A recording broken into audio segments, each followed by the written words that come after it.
All right, welcome everybody to the Chapter 11 lecture on physical development in middle and late childhood. So we are now starting our section on middle and late childhood, which covers the age range of 6 to 11 years old. So we are now in the elementary school age. So this is the age when children would be starting and continuing through kindergarten through maybe like sixth grade. So there are a couple objectives for this chapter that you should focus on. So as always with physical development, we want to understand the changes that are occurring in body growth, in the brain, and in motor development. We are going to talk about some central health issues as well as you'll have an assignment on prevalent disabilities. Now, for the lectures, I'm trying to keep them short. I know that people will not watch a long lecture, so I'm not going to be talking about everything. You are still responsible for reading the chapters in your textbook and watching the supplemental materials that I've posted and completing the assignments as posted. So I'm going to go through some of the more interesting and important things. And as usual, if you have questions, you can talk to me during office hours or email me. Okay, so starting with body growth, um, in the age that we're talking about here, middle and late childhood, body growth has slowed down. So we know that we talked about during infancy, the first few years of life, we have that big growth spurt, and then basically from there, we start to slow down. So the period is characterized as slow, consistent body growth. You could also think of it as a period of like the calm before the storm, before we hit puberty and adolescence. So some stats from your book, children grow an average of 2 to 3 inches a year, so that's not very much. So that's that slow, consistent growth. They also gain about 5 to 7 pounds a year. Now, most of this weight increase is actually because their skeleton, their bones are growing, their muscles are getting bigger, and their organs are growing as well. So that's where most of the weight gain comes from. Their muscle mass, like I just mentioned, and strength is increasing. Um, and again, with proportional changes, their bodies are just becoming more proportional. So if you remember back to infancy, the head was a lot bigger than the rest of the body. So now they start to look more adult-like. Everything is proportional. You can see in the picture I have posted here. One thing that we've already talked about as far as muscle mass, if you remember, is that boys start to display that they are stronger than girls. So this is mostly due to the fact that boys have more muscle cells. And we also talked about how our environment and the way we treat children based on gender may be responsible for some of those differences as well.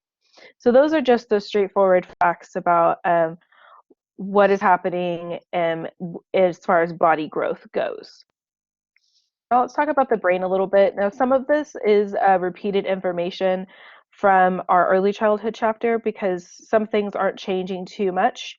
So we've talked about things like myelination and synaptic development. So those things are still happening. So they're still going through that synaptic pruning process where connections that aren't needed are being pruned out, and the connections that they're using a lot are growing stronger. So for example, in this picture, you see we have kids reading. So kids are starting to learn how to read in kindergarten, first grade, um, real early on. The more that they do that, the more often they see words, then that synapse is growing stronger. So let's say they're reading a specific book that uses the word cat a lot.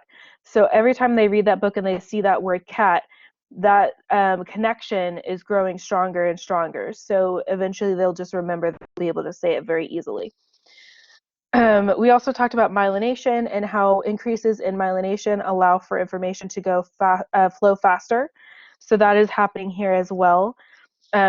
Basically, everything is just getting faster and more developed during this period.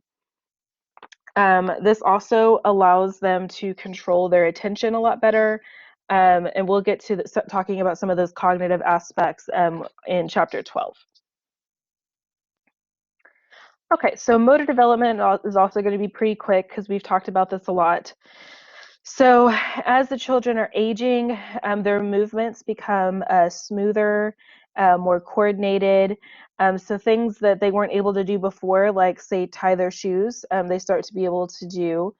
You have to have fine motor skills to tie your shoes because remember, fine motor skills involve those really small movements, those smaller muscles.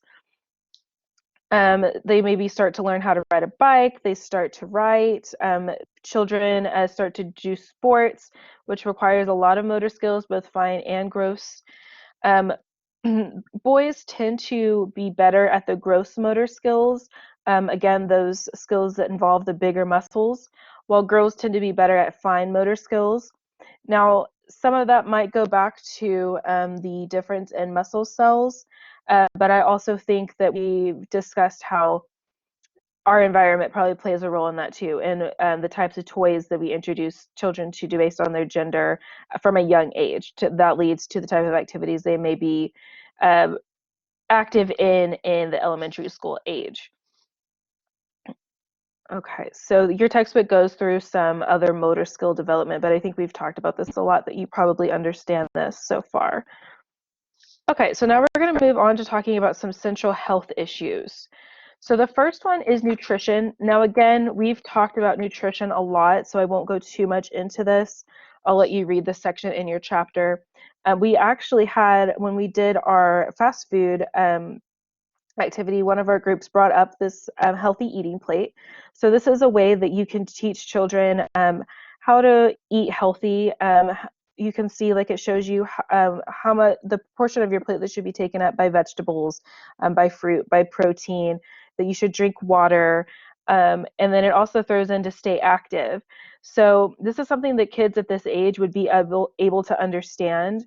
You might be able to do an activity with them either at school or at home where you have them um, create a lunch or create a dinner that follows this healthy eating plate rule. So the calories that children need are increasing. So for this age range, they need about 2,400 calories compared to in early childhood, they only needed about 1,700. So they are eating more. And again, it's still important to encourage them to eat healthy foods and avoid the sugars and fast food type stuff that we talked about previously. It's also important in this age to give them a healthy breakfast. Because they are in school now, um, breakfast is really important to start their day off right. If you know how you feel when you don't eat, you are not able to function cognitively, physically at the same level that you would be if you had eaten. So children, they are the exact same. If they go to school hungry, they cannot focus. Their attention is probably off, and they won't perform as well as they would if they had a healthy breakfast. Okay, so that leads us to talking about exercise and sports. Now, we've talked about exercise before. I posted a supplemental video about the importance of exercise. It tells you a little bit about the cognitive effects of exercise. It's really interesting. I would encourage you to watch that if you have the time. So where I really want to focus on is sports, because this is the age where children start to participate in organized sports. So we already know that being active is important because of the childhood obesity issue. It reduces stress and keeps us healthy. So sports is a great way to have kids active. Also has some socio-emotional impacts as well.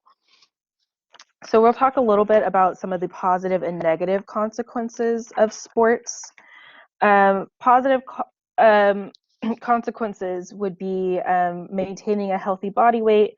It's been linked to better cognitive functioning. Um, it allows kids to make friends, to learn how to work in a group. So there's a lot of good things that sports can give children. Let's see. For negative effects, it may be too much pressure to achieve and win, which can have negative consequences on the child's self-esteem. Um, Physical injuries is one. They obviously are at risk for getting injured. Your assignment has a little bit with that, with injuries. Um, Sports can also cause a distraction from academic work. So if children are spending most of their time practicing for sports or in sports games, they may not spend as much time as they should on their academics.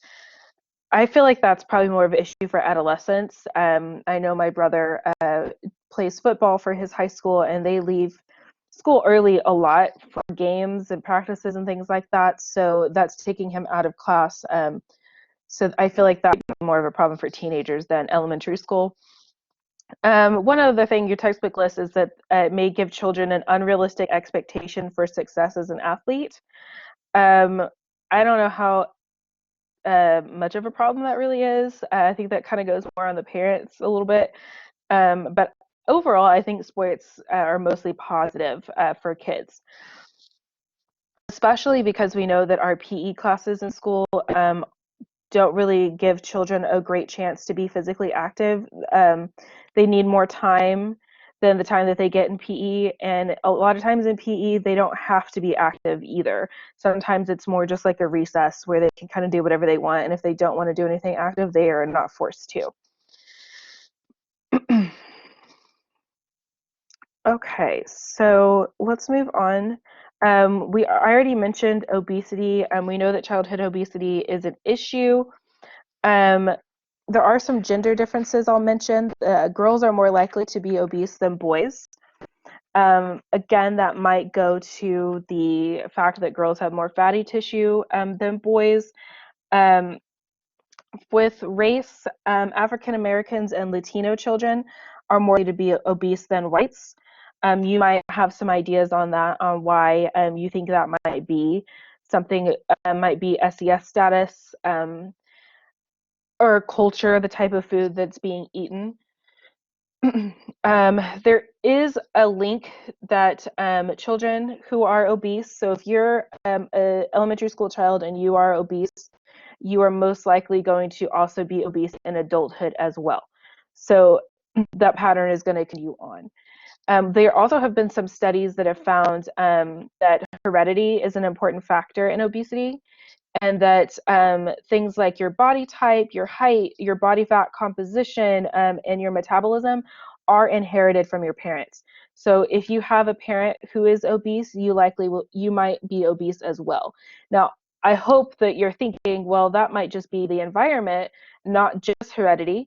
And you would be right, because if you have a parent who's obese, they are passing down their eating habits to you. So if their habit is to eat fast food all the time, they're passing that down to you, which is likely going to make you obese as well. Okay, so some consequences of being overweight. Obviously, medical problem an issue. Things like diabetes, high blood pressure.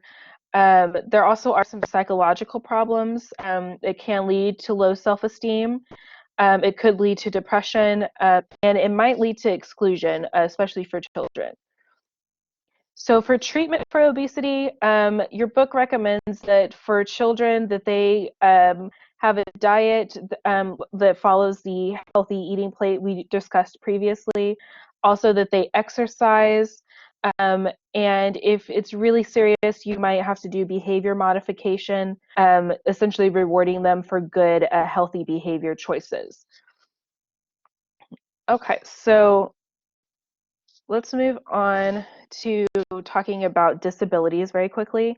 I'm not going to talk about this too much because you do have an assignment on this section. Um, so I just want to quickly talk about the definition of a disability. So the first one is learning disabilities, and our government defines a learning disability as a child with a learning disability has difficulty in learning that involves understanding or using spoken or written language, and the difficulty can appear in listening, thinking, reading, writing, or spelling. A learning disability also may involve difficulty in doing mathematics.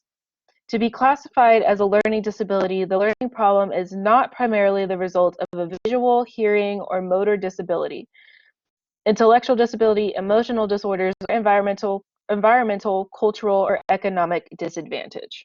So that's a definition of a learning disability. Boys are more likely, actually 3 times more likely, to be diagnosed with a learning disability than girls are.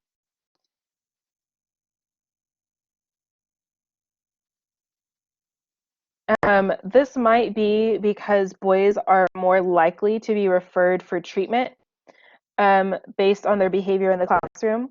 So sometimes how this goes is that a teacher, elementary school teacher, will talk to the parents if they have a child who's disruptive, who is having problems. Um, they'll notice that behavior and tell the parents that they think they have a learning disability or they have ADHD or something like that, and then the parents may take their child to a doctor to get tested. So what that's saying is that girls are already from a young age, as we have discussed, are expected to be more obedient and calm and quiet. Boys are not treated that way. So that means whenever you have them in a classroom, boys are probably going to be more rambunctious than girls. And that's the teachers are going to notice that more, and then therefore for that diagnosis to the parents. Most of these disabilities do last a lifetime, so it's not something that just happens in childhood and you grow out of it.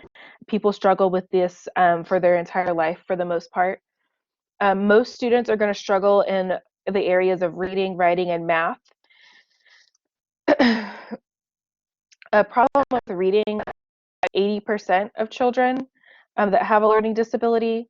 So this would be like dyslexia, where they have a severe impairment in the ability to read and spell.